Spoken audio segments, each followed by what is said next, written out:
수연이냐 수혜이 나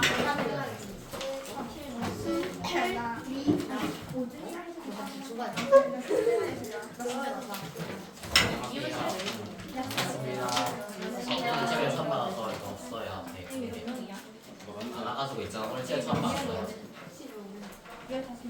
뭐 어쩔 수 없지. 어디까지 나를 제조하시면 되거든요 여기 48페이지. 자 여기 풀려. 자 여기 한 페이지.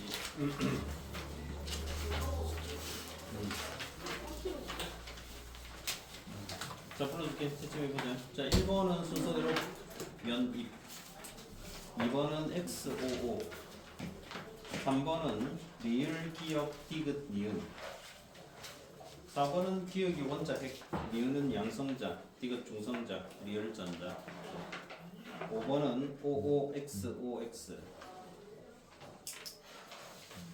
자 여기 뭐 끝. 자 이제 49페이지 저번 시간에 원자 모형에 대해서 한번 봤다면 이거는 이제 이온에 대해서 봐요. 이온은 어쩔 수 없다. 여기 그거예요. 여기 이온이 그 뒤에 문제로 나오는데 이온이 여기 책에는 몇 개 소개가 안 돼 있어. 자 그거는 내가 좀 프린트 있지? 네. 내 프린트를 참고해가지고 보면 된다. 자, 이온이 뭔지부터 줄을 하나 써줘야 돼. 원자가 전자를 잃거나 얻어서 전하를 띠는 입자라는 말이 있는데, 자, 전하라는 말은 전기적 성질을 말한다.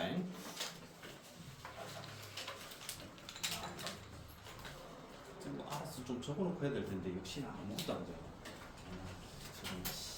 뭐 들으면 아나? 그럴 수가 없는데.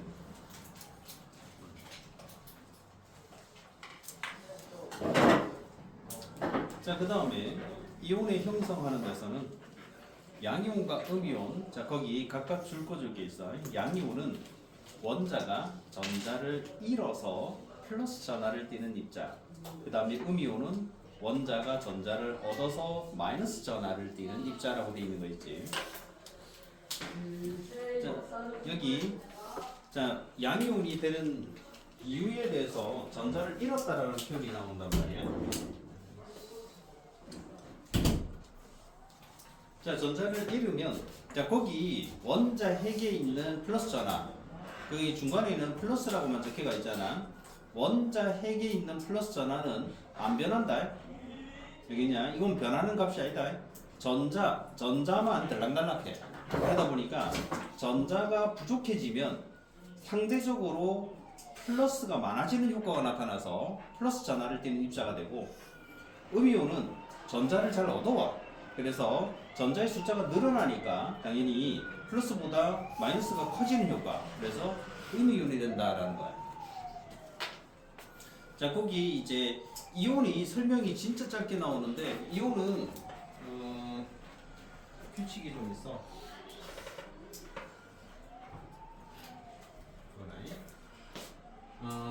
양이온은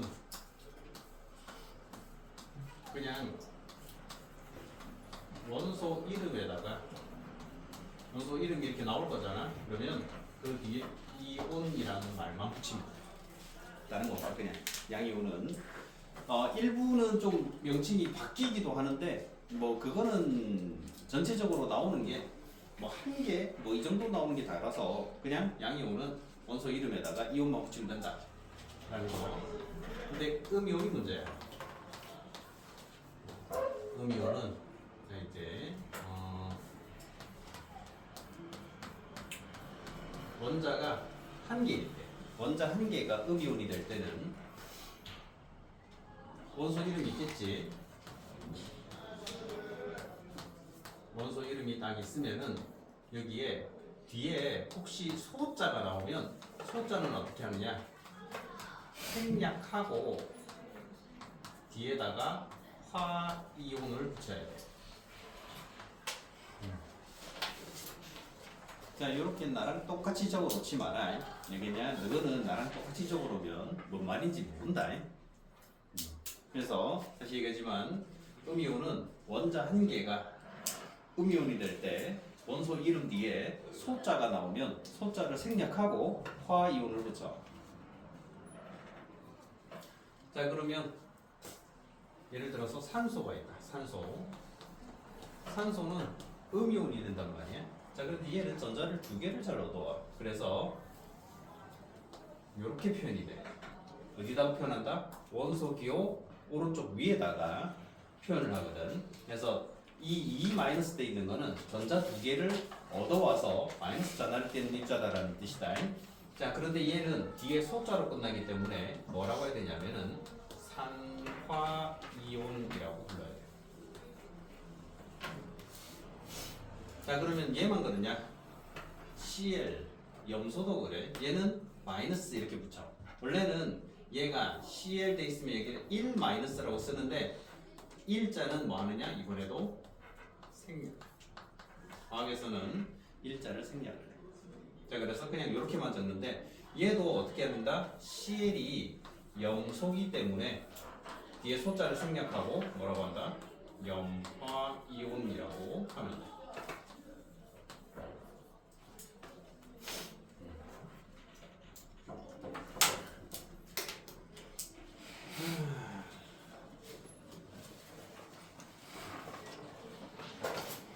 자 그렇게 유일하게 소자를 생략을 안 하는 녀석이 하나가 나와.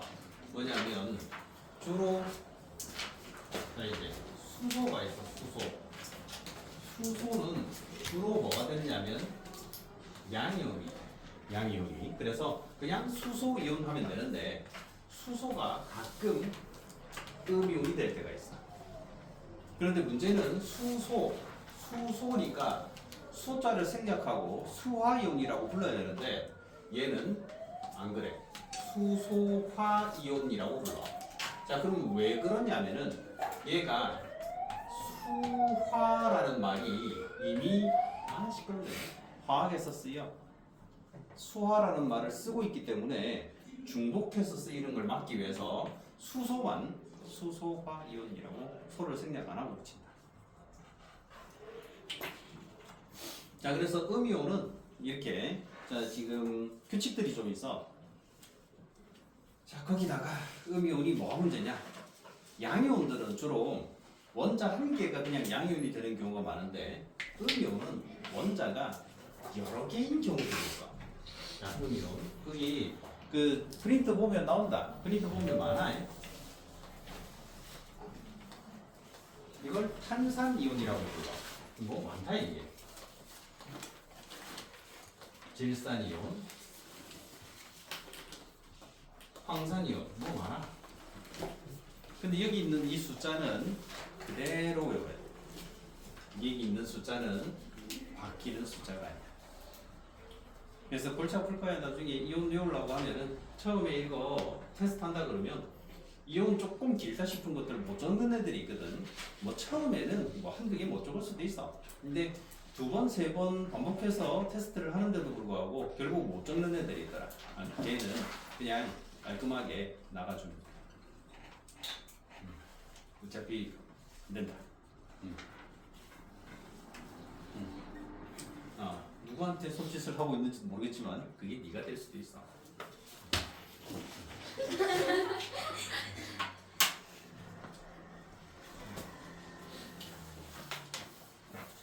이건 외워야 돼. 어쩔 수 없다 이게. 이 인공 어떻게 할 거야? 무슨 규칙이 있어가지고 그 규칙대로 뭔가 생겨나주면 참 고마울 텐데 규칙도 없어.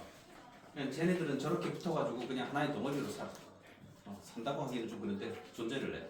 그러니까 어쩔 수 없는 거지. 저렇게 적어야 돼. 자 그리고 이제 어디서 또 문제들이 좀 생기느냐면은 자 여기 좀 치우고 이 음이온에 보면은 좀 길쭉한 것들이 몇 가지가 있거든. 긴 것들이 있지. 자 그러면 거기 보면은 대표적으로 아세트산 이온이 너가 알아야 되는 이온 중에는 좀 길어.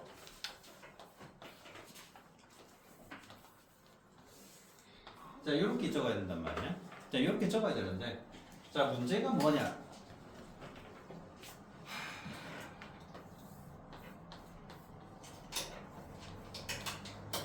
이렇게 적는 데도 있고 크기가 어때? 작아지지? 네.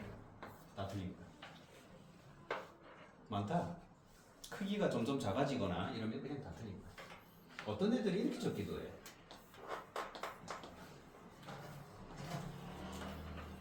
아래 위가 안 맞아. 이게 틀린 거야. 알겠냐? 이렇게 적지 마라, 알겠지? 아래 위가 안 맞는 애들이 있어. 막 지망대로 삐뚤빼뚤하게 적는 애들이 있거든.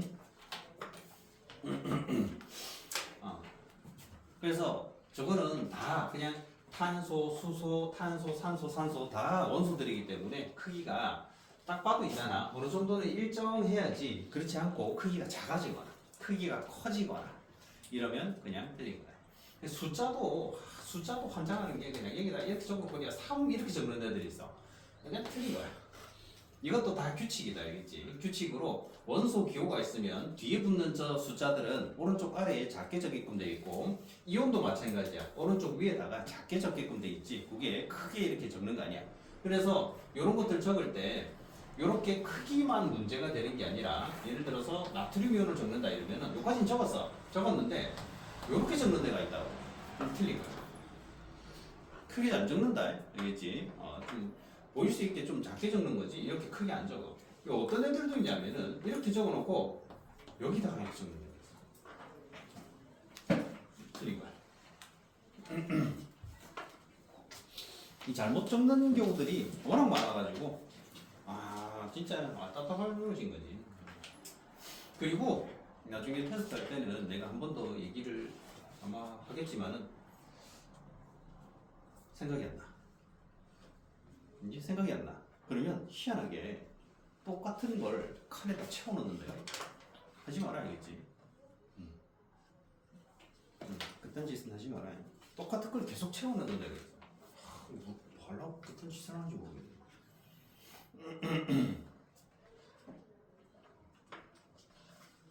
자, 이온은 규칙대로 외워야 돼. 규칙대로 적어야 돼. 여기 있냐?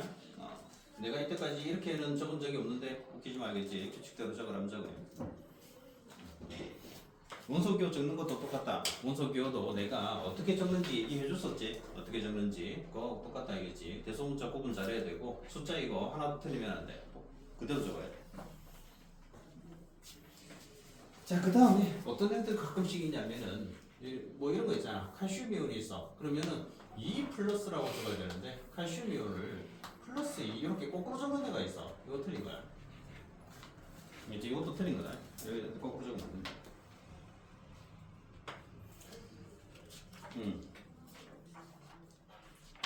그리고 한글 틀리는 데가 있어. 한글은 왜 틀리는지 모르겠지만 일단 한글 틀리는 데가 있어. 그래서 이온 적을 때는 이렇게 규칙에 맞게끔 크기도 좀 일정하게끔 이렇게 적어야 되고 대소문자는 당연히 구분이 돼야 되고 숫자는 틀리면 안 되고 즉 적는 위치도 정해져 있으니까 그대로 적어줘야 돼. 자, 그거 했으면은 이제 다음 페이지 넘어서 50번 문제, 50페이지는 그냥 수치로 해주면 되고 51페이지로 넘어가게 되면은 이제 뭐가 나오냐면은 원소 주기율표라는 게 잠깐 소개가 돼 있어. 이 원소 주기율표가 조금 옛날 거다 보니까 원소들이 다 표현되어 있진 않아. 그리고 다 표현할 필요가 없어. 어차피 쓸 일이 없으니까. 여기서 이제 1번부터 20번, 야 거기 원소 주기율표 오른쪽 위를 보면은 약간 말풍선 같은데 1번부터 20번을 어떻게 외워야 되는지를 거기에 표현을 해놨다. 그래서 첫 글자만 다 따가지고 있잖아. 뭐 수엘리베 금탄칠산 하면서 이렇게 딱 나와 있는 게 있는데 어떤 방법을 쓰든 상관없어. 1번부터 20번은 순서대로 외워야 돼. 요거는 중학교 내용까지는 1번부터 20번까지 순서대로 외우는 게 별 의미가 없다. 별 의미가 없긴 한데 고등학교 내용부터는 1번부터 20번까지 그 순서를 모르면 고등학교 내용 자체를 할 수가 없어. 몇 번에 있는 원소가 뭔지, 그 다음에 몇 번에 있는 원소랑 몇 번에 있는 원소가 같은 세로줄에 있고 같은 가로줄에 있는지 알아야 나중에 뭔가를 이해할 수가 있거든. 그래서 그거는 일단 외워야 돼. 1번부터 20번은 그냥 순서대로 외우면 된다 생각하면 돼. 외우는 방법 거기 나와 있는 거 그대로 쓰면 된다. 그렇지? 그래서 시간 있을 때 외워놓는 게 좋을 거야. 자, 그리고 거기 원소 주기율표를 보면은 독특하게 생겼는데 자, 원소 주기율표는 자, 위쪽에 보면 숫자가 매겨져 있다. 1족, 2족, 3족 해가지고 어디까지? 18족까지 이렇게 나와 있고 왼쪽에도 숫자가 있는데 1주기, 2주기, 3주기 이렇게 해가지고 숫자가 붙어가 있어. 이 네이버든 구글이든 원소 주기율표라고 치면 깨끗한 것들 있잖아. 색깔 구분 잘 돼 있는 거 이런 것들이 나오거든. 그걸 한번 참고를 해봐야 돼. 여기는 원래 컬러였던 책인데 복사를 해놓으니까 시커멓게 나와가지고 이게 어떤 게 뭔지 구분이 잘 안 돼. 자, 그리고 그 위에 족이라고 부르는 거 보면은 위에 설명이 있거든. 주기율표의 세로줄로 같은 족끼리 비슷한 성질을 띠며 이온이 될 때 일과는 없는 전자수가 같다라는 말이 있어. 그거 줄 거줘야 된다. 요거 주기율표의 세로줄이고 그 다음에 같은 족, 여기서 족은 그냥 무슨 종족 이렇게 생각하면 돼. 같은 족 원소는 화학적 성질이 좀 비슷해. 자, 그런데 주기는 그냥 주기율표의 가로줄이다 라고만 나와 있는데 거기다가 이제 너가 적어야 돼. 주기율표의 가로줄인데 가로줄이긴 한데 뭐라고 적었냐면은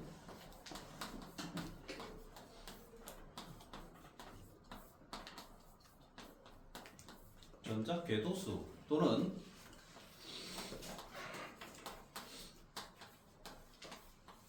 껍데기수라는 말을 써.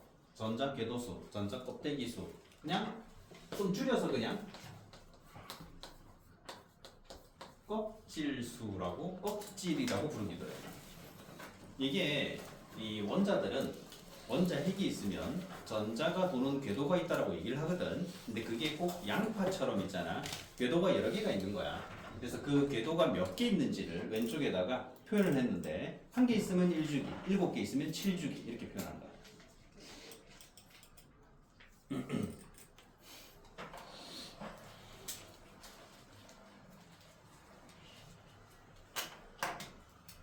이게 안 나와 있거든. 이거 좀 적어놔야 돼.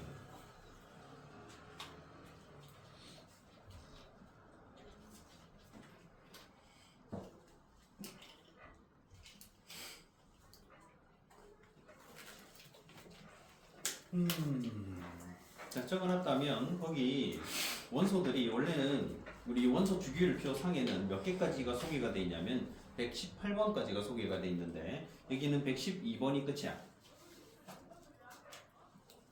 원래 이거 원자 번호도 사실 오른쪽 위에다가 이렇게 표현을 하는 게 아니거든. 이게 규칙이 원래 이렇게 돼 있질 않아. 그런데 이제 중학교 책이다 보니까 그 보기 쉬우라고 일부러 여기다가 적어놓은 것 같아. 자, 여기서 잘 보면 자, 이제 너가 이제 여기는 지금 뭐 특이한 게 하나 나오는데 자, 거기 그 57번부터 71번 란타늄족이라고 적혀가 있고 그 다음에 89번부터 103번까지는 악티늄족이라고 나와 있는데 얘는 나중에 이제 원소 주기율표를 그 인터넷으로 찾아보면 얘는 따로 표현이 돼 있어. 따로. 밑에 이 원소 주기율표 밑에 한 2줄 정도로 따로 표현이 되어 있는 부분이야. 그래서 그거는 여기는 이제 어차피 안 쓸 일이 거의 없다 보니까 여기는 표현은 안 돼 있다. 자, 그리고 여기도 지금 이제 뭐가 문제냐면은 여기 나와 있지는 않은데 이 악티늄족이라고 부르는 데 보면 나중에 우리가 원소 기호로는 그거 알아야 되는 게 하나 나오는데 우라늄이 나와. 우라늄이 몇 번에 있냐면은 우라늄이 92번에 있는 원소야. 92번에. 번호는 원래 왼쪽 아래에 적게끔 돼 있어.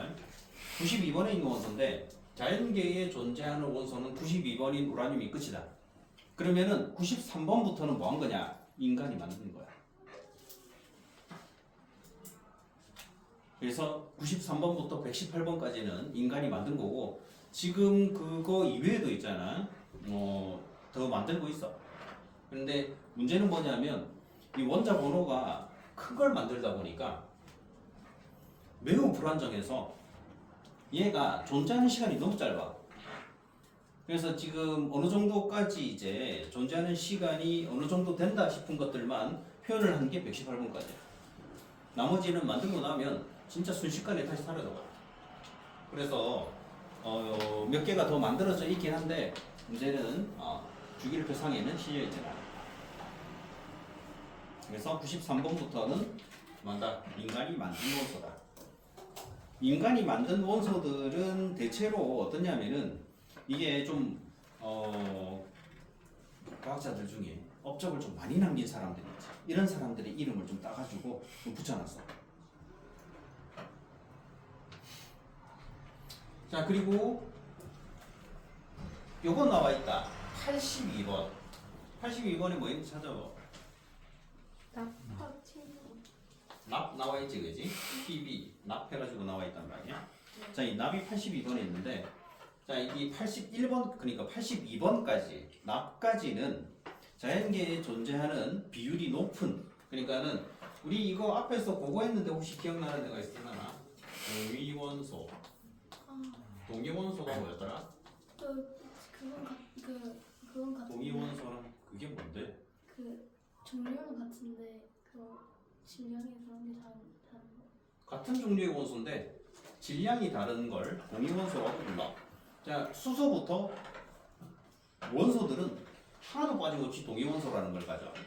자, 그러면 동위원소라는 걸 갖고는 있는데 납까지는 동위원소 중에서 많은 비율을 차지하고 있는 녀석이 방사선을 내놓지도 않아요. 그런데 83번부터는 자연계에 존재하는 가장 많은 비율을 차지하는 녀석들이 방사선 원소야.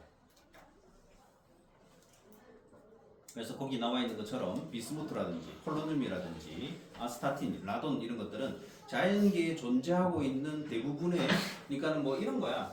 예를 들면은 수소를 한번 예로 들어볼까? 수소는 1번에 있는 원소인데 1번에 있으면서 그냥 양성자만 한 개 있는 녀석이 있고, 똑같이 1번에 있는데 양성자 한 개에 중성자라는 걸 가져서 질량, 즉 상대적인 질량이 2인 녀석, 그 다음에 중성자를 3개를 가져서 상대적인 질량이 3인 녀석, 세 가지가 존재를 해. 수소라는 녀석도. 그래서 수소가 그냥 이거 알고 있는 우리 수소가 이거고, 얘는 뭐라고 부르냐면 중수소라고 부르고, 얘는 삼중수소라고 부르는 게 있거든. 수소도 이렇게 동위원소가 3가지나 존재를 해. 이렇게 존재를 하는데, 우리가 알고 있는 수소에 이 수소거든. 이 수소가 자연계에 존재하는 거에 99% 이상이 쟤야. 나머지 0점대에 속하는 녀석이 얘고, 그 다음에 얘는 없어. 자연계에는. 그럼 얘는 왜 자연계에 없냐? 삼중수소라고 적어놨는데 얘는 인간에 의해서 만들어진 거야. 그런데 이 삼중수소부터는 얘는 인간에 의해서 만들어진, 강제로 만들어지거든요. 그래서 만들려고 만드는 게 아니라 원자력 발전소에서 어쩔 수 없이 만들어져, 제가. 근데 얘가 방사능을 띄워. 그러니까는 대부분의 수소는 방사능을 띄고 있질 않아. 그런데 이런 형태의 어떤 소수의 물질들이 방사능을 띄거든. 그런데 83번부터는 대부분, 그러니까 만약에 어떤 X라는 가상의 원소가 있다고 치자. 자, 그러면은 자연계에 X가 70%, X 말고 또 다른 동위원소가 한 10%, 그 다음에 나머지가 15% 이런 식으로 쭉 몇 개가 있다고 치자. 그러면 얘 자체가 뭐라고 있다? 방사성 원소라고. 그래도 얘 자체가. 그래서 어디까지? 92번까지.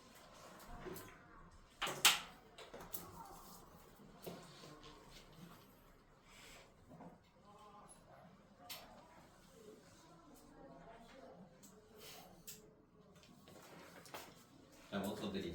자, 그렇다라는 거. 그러면은 번호가 커지면 왜 이런 일이 일어나느냐? 번호가 커지니까 불안정해요. 불안정하다 보니까 안정해지려고 자기가 갖고 있던 에너지를 자꾸 방출시키는 거야. 그걸 우리는 뭐라고 부른다? 방사선이라고 불러.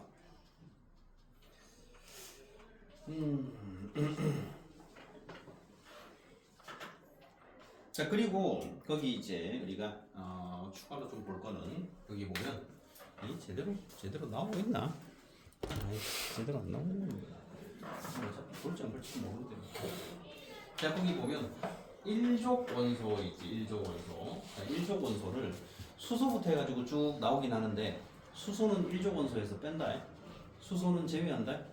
왜 수소는 제외하냐면은 수소는 비금속 원소라고 불러. 그런데 리튬부터 나트륨, 칼륨 이 녀석들은 금속 원소야. 그래서 1족에서는 수소는 빼요.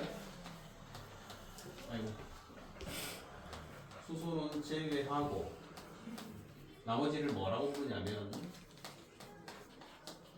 알칼리 금속이라고 불러요.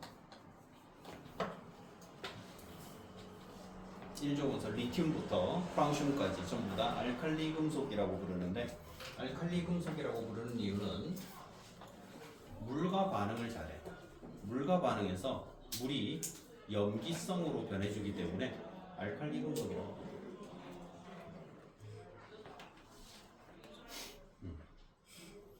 맞나?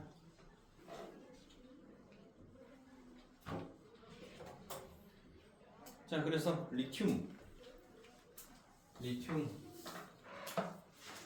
어디 쓰는 물질이야? 리튬 어디 쓰는데 이거?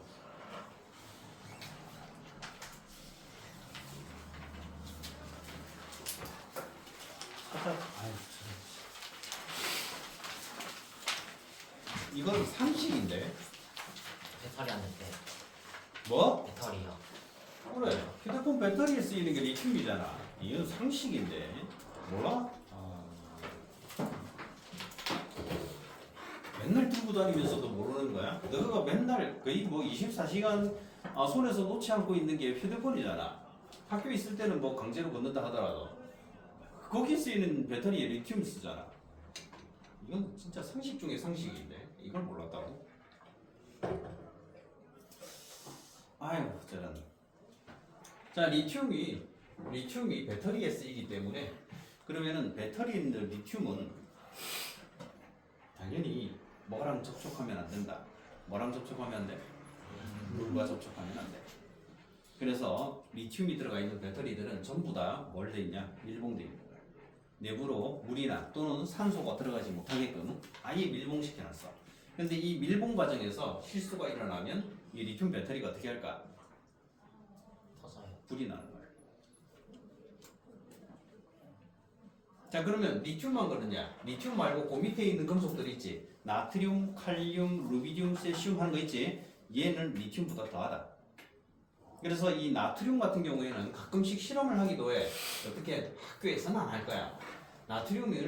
금속 나트륨을 깨알 크기 정도보다 더 작게 살짝 잘라내가지고 물과 반응시키는 실험 같은 걸 할 때가 있어.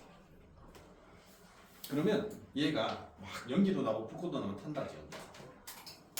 이거는 유튜브 같은 데 보면 금속 나트륨으로 물과 반응시키는 실험 장면은 흔하게 볼 수 있거든. 많다. 이거 외국도 있고 우리나라에도 있고 많아. 이런 것들은 그냥 유튜브 통해서 보는 게 나아. 칼륨이나 루비듐 같은 경우 이런 걸 반응시키는 걸 볼 수는 없어. 얘네들은 리튬보다 나트륨이 반응성이 더 크거든. 나트륨보다는 칼륨이 더 크고 칼륨보다는 루비듐이 더 커. 그러다 보니까 얘네들은 그냥 막 주변으로 있잖아. 불꽃을 내면서 막 타는 정도가 아니라 그냥 폭발해버려. 얘네들은 그런 특징들이 좀 있단 말이야. 자, 그러면 이제 일단 알칼리 금속 물과 잘 반응하고 물을 염기성으로 변화시킨다. 이족 원소도 있어. 이족 원소 보면 베릴륨, 마그네슘, 칼슘 이런 거 나오는데 이족 원소는 뭐라고 부르냐면 알칼리 토금속이라고 불러. 알칼리 금속하고 성질이 좀 비슷한데 토라는 말이 들어가서 흙 속에 많이 들었다는 뜻이야. 그래서 마그네슘, 칼슘 같은 것들은 말 그대로 이 돌멩이 성분이거든. 그래서 많아. 얘네들도 물과 반응을 하긴 하는데 그 일족 원소처럼 폭발적으로 반응하진 않아. 대신에 성질이 비슷하다 그랬지. 그래서 물과는 반응을 해. 반응을 하고 나면 물을 염기성으로 변화시키는 것도 성질은 좀 비슷하다. 이걸 나중에 뭐 화학 반응식 쓰고 이래야 되는데 아직까지는 화학 반응식은 못 쓸 테니까. 그래서 여기 이거 중에서 이제 쓰이는 물질, 그러니까는 특히 이거 마그네슘 같은 경우에는 어디에 쓰이느냐면은 아마 아는 데들이 있을 거야. 저기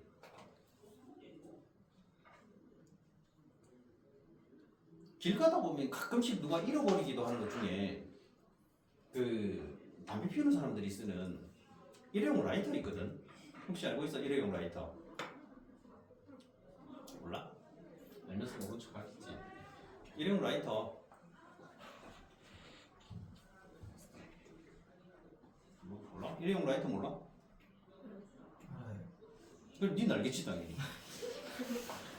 일회용 라이터 알 텐데 모르는 애가 좀 더 이상한 건데 일회용 라이터 보면은 위에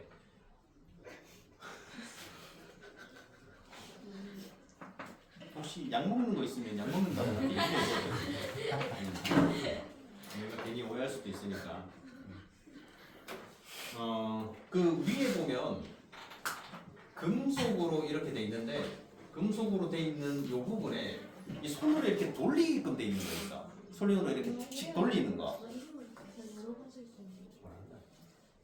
이 손으로 이렇게 돌리는데 이 돌릴 때마다 불꽃이 이렇게 튀는 거 있잖아.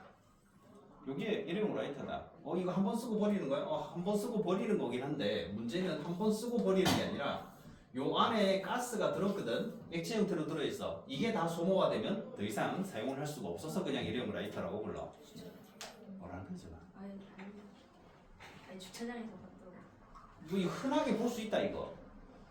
잘 잃어버리거든 이게 사람들이.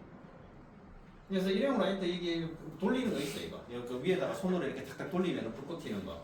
그 불꽃이 뭐 때문에 튀느냐면은 요 돌리는 부분의 바로 아래쪽에, 요 바로 아래쪽에 아주 작은 원통형의 마그네슘 금속이 들었거든. 그래서 그걸 긁으면은 불꽃이 튀는 거야.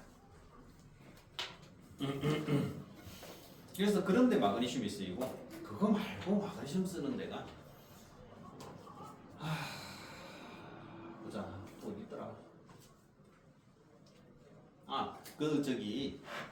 그 캠핑 용품 중에 파이어 스틸이라고 들어본 적 있어? 그거 어떻게 쓰는 거든? 뭘 그렇게 직접 긁으면 불꽃 튀지. 그 불꽃이 어디서 나오는 거냐면 마그네슘에서 나온다.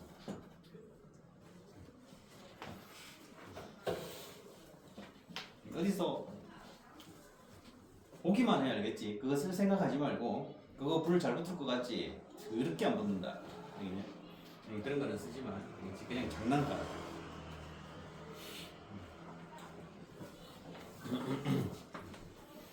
그래서 그런데 이제 그러면은 그게 금속을 이렇게 긁으면은 얘가 불꽃이 왜 이렇게 잘 나? 마그네슘이 있어서.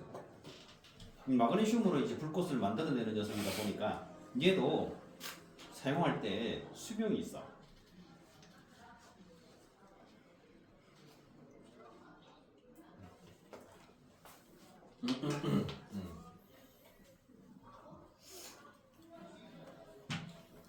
그래서 우리나라도 지진 일어나는 거 알지? 이제 지진이 한 번씩 일어날 때가 있어. 지진이 한 번씩 일어났다고 뉴스에서 나오면 인터넷에 등신 같은 사람들이 수십 명이 등장을 하거든. 근데 그 중에 누군가가 있을 수도 있다. 지진이 나. 그 다음에 또 지진이 날 수도 있잖아. 그럼 뭘 준비해? 뭘 준비하지? 생존기로? 응? 뭐 생존용품 준비를 하지. 생존용품이라고 해가지고 준비를 하는 사람이 자기는 생존용품을 준비했다 이러면서 무슨 가방 같은 데다가 뭐 로프부터 물하고 약품하고 막 준비를 했다라고 막 자기가 뭐 자랑하듯이 있잖아. 올려놓는 게 있어. 이렇게 올리는 데들 대부분이 병신이야. 왜냐? 여기 올리는 거 사진 보면 있잖아. 거기에 파이어 스틸 들어있다. 그거 뭐 하는데 쓰는 거라고? 그거 장난감이야. 알겠냐? 장난감. 이게 생존용품일까? 전혀 안 그렇다 알겠냐? 파이어 스틸은 생존용품이 아니다. 아까 내가 일회용 라이터 얘기했지. 일회용 라이터인데 얘는 가스를 다 쓸 때까지 두 가지 경우가 있어. 아니지, 몇 가지 경우가 있긴 하구나. 얘를 못 쓰는 경우가 첫 번째는 당연히 있잖아. 가스를 다 썼을 때. 두 번째는 중국산 있지. 마그네슘 조각이 빠져나올 때가 있어. 그럼 못 써. 그 다음에 어딘가가 파손돼서 있잖아. 돌릴 수가 없을 때. 이럴 때 세 가지 이유에는 대부분 쓸 수 있거든. 이거 그럴 때 완전히 젖어가지고 지금 물기가 남아있을 때 이때는 불꽃이 안 튄다. 그거 이외에는 언제든지 불을 붙일 수 있어. 내가 뭔가에 있잖아 불을 붙여야 돼. 그러면은 너 혹시 파이어 스틸 혹시 실제로 써본 애 있어? 혹시 써본 애 있나? 없지? 여기 너그가 있잖아 그 TV에서 나오는 것처럼 무슨 그 캠핑하는 사람들이 막 불꽃 튀면 잘 붙을 것 같지? 너가 있잖아 한 2시간 동안 해도 못 붙인다. 못 붙인다 그거. 엄청 잘 붙을 것 같잖아. 안 붙는다 그거. 근데 일회용 라이트 하면은 얼마 만에 불을 붙일 수 있을까? 1초도 안 걸려. 뭔지 알겠냐? 1초도 안 걸려. 그냥 불 딱 켜가지고 갖다 대면 돼. 자 그래서 나중에 너도 일단 한번 봐봐. 누가 이번에 지진 났대. 어디서 해일이 큰 게 왔대. 나 생존용품 준비해야 되는데 여기에 파이어 스틸드 하고 넣어놨으면 저 새끼 병신 새끼라고 생각합니다. 무슨 생존이 무슨 캠핑 가는 건가?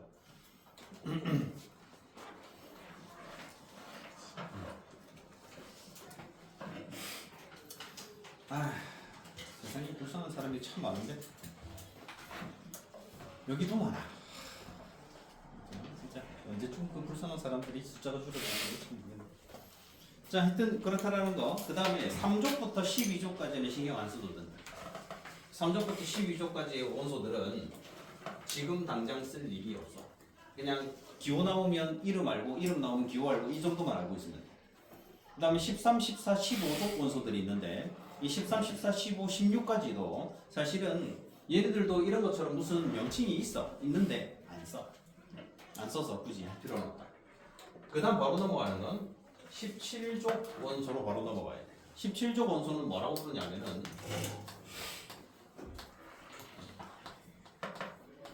할로젠이라고 불러. 그래서 할로젠 또는 할로젠 원소라고 부르는데 웬만하면 얘는 플로린, 염소, 브로민, 아이오딘은 순서대로 알고 있는 게 좋을 거야. 쭉 이어서 이렇게 4개. 플로린, 염소, 브로민, 아이오딘. 이건 고등학교 내용에서 정말 흔하게 나와. 이 4개. 얘들도 같은 족 원소다 보니까 전부 다 1-짜리 음이온이 되고 그 다음에 얘네들은 독특하게 약간씩 이렇게 독성이 좀 있어가지고 잘 활용해서 쓴다. 플로린은 다른 말로 뭐라고 부르냐면 불소라고 불러. 불소. 불소 어디에 써? 어디에 써? 이에다가 치약에 쓴다. 치약. 염소는 어디에 쓰이는 물질이냐? 락스. 브로민은 너가 볼 일은 없어. 아이오딘은 옛날 말이 요오드라는 말을 쓰거든. 요오드. 이거 어디에 쓰느냐? 빨간 약. 소독약 알지? 빨간색. 그러니까 얘네들이 독성이 조금씩 있어. 그 독성을 잘 활용을 하면 살균, 소독, 표백 작용을 하거든. 그래서 그런 데 쓰이는 거야.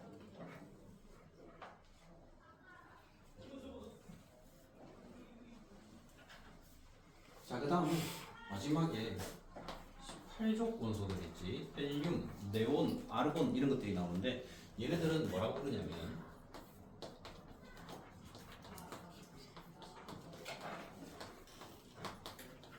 비활성 기체라고 불러.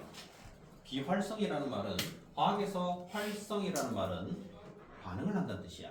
그런데 비라는 말이 붙었으니까 반응을 하지 않는 기체로 존재하는 물질이라는 뜻인 거지. 그래서 헬륨, 네온, 아르곤은 비활성 기체라고 부르고 얘네들은 유일하게 다른 원자들은 지 혼자서 존재를 못하거든. 그런데 얘네들은 자기 혼자서 존재가 가능해. 그래서 뭐라고 부르냐면은 단이라는 말을 붙이거나 또는 1이라는 말을 붙여서 원자고 분자 상태로 존재를 한다라는 식으로 얘기를 해.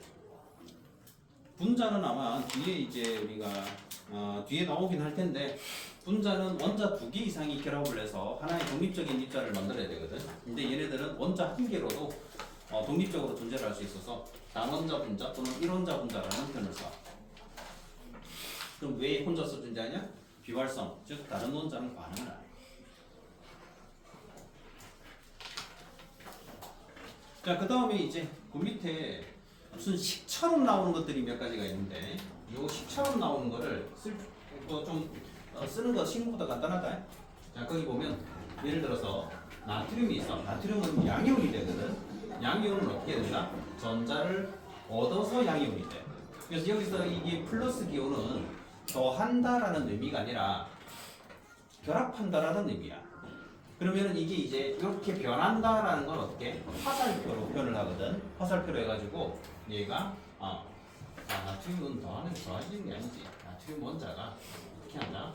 나트륨 이온이 되는데 여기 있는 플러스 요거는 더한다. 요것도 마찬가지다. 더한다는 의미가 아니다. 요거 더한다는 의미가 아니라 나트륨 이온과 전자 한 개가 뭐 하고 있다라는 거냐면 여기서 나왔다. 아니면 그냥 같이 있다라는 의미로 쓰는 거야. 그래서 양이온은 화살표를 쓰고 뒤에 이제 나와버린 잃은 전자를 이렇게 표현을 하고 음이온은 어떻게 표현하느냐? 산소가 두 개의 전자를 얻어서 결합을 해서 이렇게 음이온이 된다 이런 식으로 표현을 해. 그래서 양이온은 항상 화학에서는 화살표를 기준으로 뭘 쓰거든. 그래서 화살표를 기준으로 양이온은 지한테서 전자가 나가니까 오른쪽에다가 얘가 이온이 되면서 전자가 나왔다 이런 식으로 표현을 하고 음이온은 왼쪽에다가 화살표를 기준으로 왼쪽에다가 전자를 얻어서 얘가 된다라고 이렇게 표현을 해. 그래서 양이온들은 전부 다 어떻게 돼 있지? 원소 이름에다가 바로 화살표가 돼 있고 음이온은 어떻게 돼 있어? 전자가 들어가는 형태로 돼 있지. 자 그렇게 이제 식을 표현해라 그러면은 이렇게 표현하면 돼. 이거는 이제 이런 식의 식은 중학교 내용에서만 이렇게 표현을 해. 나중에는 좀 바뀌어. 일단 이런 식으로 표현할 수는 있어야 되니까 이렇게 하면 되고. 자 그 다음에 52페이지도 이제 숙제가 될 텐데 52페이지는 밑에 유제 문제에 그림 그리는 게 나와.